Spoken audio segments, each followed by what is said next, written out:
നമ്മൾ contract of സെയിൽസിൽ അതിൻ്റെ performance ആണ് പറയാൻ പോകുന്നത്. എങ്ങനെയാണ് ഒരു കോൺട്രാക്റ്റ് ഓഫ് സെയിൽ പെർഫോം ചെയ്യുക എന്നാണ്. Performance of contract of sale ഒരു ചെറിയ ടോപ്പിക്കാണ് ഞാൻ പഠിപ്പിക്കുന്നത്. എല്ലാവരും ശ്രദ്ധിച്ച് കേൾക്കുക.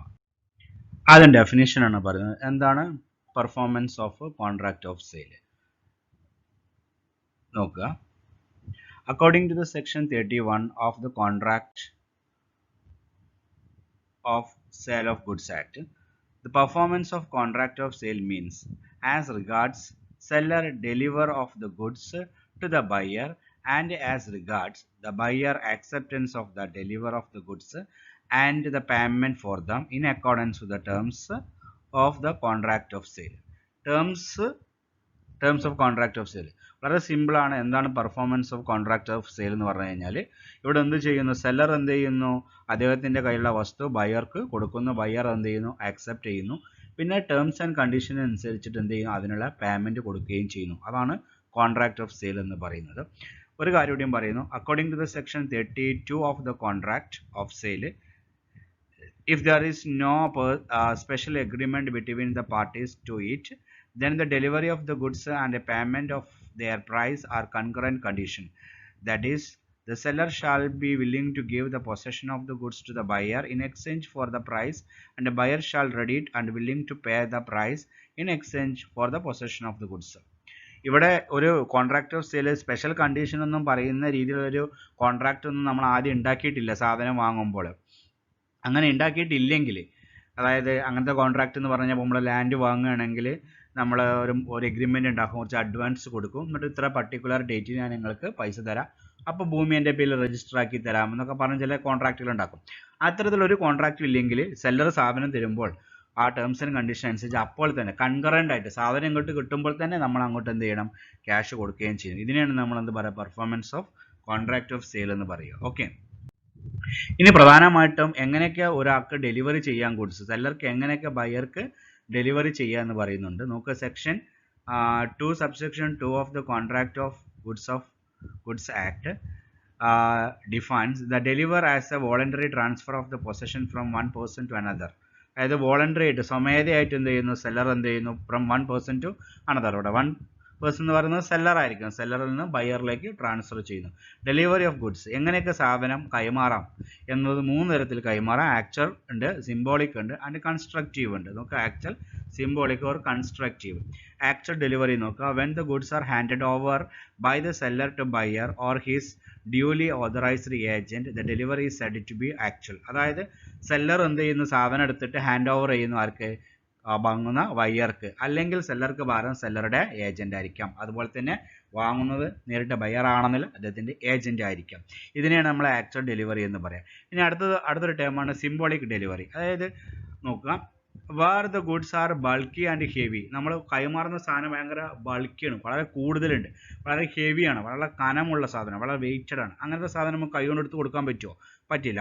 Or when the goods are not in the personal custody of the seller, it is not possible to give an actual delivery of the goods in such cases. അപ്പം ഇങ്ങനെ ബൾക്കിയും ഹെവി ആയതുകൊണ്ട് നമ്മൾക്ക് ഒരിക്കലും ഹാൻഡ് ഓവർ ചെയ്യാൻ പറ്റില്ല. ഇത്തരത്തിലുള്ള കേസിൽ നമ്മൾ എന്ത് ചെയ്യും, സിംബോളിക് ഡെലിവറി ചെയ്യും. The control over the goods is transferred by delivery if the symbolic. അതായത് നമ്മളിപ്പോൾ ഒരു വീടൊക്കെ വാങ്ങും, ഒരു ഫ്ലാറ്റ് വാങ്ങുകയാണ്. ഫ്ലാറ്റ് വാങ്ങുമ്പോൾ നമ്മൾക്ക് എന്ത് ചെയ്യും, അതിൻ്റെ താക്കോലാണ്, അല്ലെ, കീ ആണ് നമ്മൾക്ക് തരിക. അതാണ് സിംബോളിക് ഡെലിവറി എന്ന് പറയുക. എപ്പോഴാണ് നടത്തുക, delivering goods are bulky and heavy. Okay, ഇനി പറയുന്നത് കൺസ്ട്രക്റ്റീവ് ഡെലിവറിയാണ്. നോക്കുക, when a person who is the possession of the goods accept or acknowledge to hold them on the behalf of the buyer, it is called constructive delivery. അതൊരു seller നമ്മൾക്ക് ബയർക്ക് സാധനം വിൽക്കുമ്പോൾ ഈ സെല്ലറെ സാധനം already ചിലപ്പോൾ വേറൊരു വ്യക്തിയുടെ കയ്യിലായിരിക്കും ഉണ്ടാകുക. അപ്പോൾ അയാളെ അക്നോളജ് ചെയ്തിട്ട് സാധനം കൈമാറുന്നതാണ് എന്ത്, കൺസ്ട്രക്റ്റീവ് ഡെലിവറി എന്ന് പറയും. ഇവിടെ നോക്കുക, X sells Y 200 bags of rice laying in the Z's godown. അവിടെ ശരിക്കും വസ്തു ആരതാണ്, എക്സിൻ്റെതാണ്. പക്ഷേ എക്സിൻ്റെ സാധനം എവിടെ കിടക്കുന്നത്, വൈ, സെഡിൻ്റെ ഗോഡൗണിലാണ്. അപ്പോൾ വൈന് ആ സാധനം കൊടുക്കുമ്പോൾ ആരറിയിക്കണം എന്നാണ് പറയുന്നത്, സെഡിനെ അറിയിക്കണം എന്നാണ് പറയുന്നത്. Z gives an order to X asking him to transfer the goods to Y, and X assent to such order and transfer the goods in his book to Y. This delivery by attornment attornment, അതായത് ഇയാളുടെ സമ്മതപ്രകാരമാണ് നമ്മൾ കൊടുക്കുന്നത്. അപ്പോൾ ഒരു seller അദ്ദേഹത്തിൻ്റെ സാധനം ബയ്യർക്ക് വിൽക്കുമ്പോൾ സെല്ലറുടെ സാധനം വേറെ ആളുടെ കൈവശത്താണെങ്കിൽ അയാൾ അക്നോളജ് ചെയ്തിട്ട് ബയർക്ക് കൈമാറുന്നതാണത് കൺസ്ട്രക്റ്റീവ് ഡെലിവറി. ഓക്കെ, ഇനി നമ്മൾ പറയാൻ പോകുന്ന ഒരു ഏരിയ എന്ന് പറഞ്ഞാൽ ഒരു ഡെലിവറി ഓഫ് ഗുഡ്സ് നടത്തുമ്പോൾ ചില റൂളുകൾ നമ്മൾ പാലിക്കേണ്ടതുണ്ട്. സെക്ഷൻ 33 to 39, സോറി റൂളല്ല സെക്ഷൻ ആണ്, 33 to 39 വരെയാണ് ഈ സെക്ഷൻസുകൾ പറയുന്നത്. എന്തെല്ലാം കണ്ടീഷൻസാണ് നമ്മൾ ഫുൾഫിൽ ചെയ്യേണ്ടത് എന്നുള്ളത് നോക്കുക. Possession of the goods. Possession of the goods എന്ന് പറഞ്ഞു കഴിഞ്ഞാൽ നമ്മൾ എന്ത് ചെയ്യണം, അത് സെല്ലർ കൃത്യമായിട്ട് ആ സാധനം ബയ്യർക്ക് അതിൻ്റെ പൊസഷൻ എന്ത് ചെയ്യണം, കൈമാറണം എന്നാണ് പറയുന്നത്. ഓക്കെ, അയാളത് കൈമാറണം. രണ്ടാമത് പറയുന്നത് delivery and payment are concurrent conditions ആണ്. Delivery and payment are concurrent condition എന്ന് പറഞ്ഞു കഴിഞ്ഞാൽ സാധനം കൊടുക്കുമ്പോൾ തന്നെ അതിൻ്റെ ക്യാഷും കൊടുക്കണം. പിന്നെ പറയുന്നത് effect of the part delivery എന്നാണ്. എന്താണ് പാർട്ട് ഡെലിവറി പറഞ്ഞാൽ, ഇപ്പം നമ്മൾ 5 or 6 ലോഡ് മണൽ, സാൻഡ് അല്ലെങ്കിൽ എം സാൻഡ് ബുക്ക് ചെയ്യുക, 5 ലോഡ് ബുക്ക് ചെയ്തു. പക്ഷെ ഒരു ലോഡ് വരുമ്പോൾ തന്നെ നമ്മളെ ആ ഡെലിവറി ഈസ് സ്റ്റാർട്ടഡ്. അതാണ് പാർട്ട് ഡെലിവറി എന്ത് ചെയ്യും, പരിഗണിക്കും, ഡെലിവറി ഓഫ് ഗുഡ്സ് ആയിട്ട് പരിഗണിക്കും. അടുത്തത് buyer to apply for the ഡെലിവറിയാണ്. സെയിൽ ഓഫ് ഗുഡ്സ് ആക്ട് പ്രകാരം സാധനം ഡെലിവറി ചെയ്യണമെങ്കിൽ ആരെ അറിയിക്കണം, ബയ്യർ സെല്ലറെ അറിയിക്കണം എന്നാണ് പറയുന്നത്.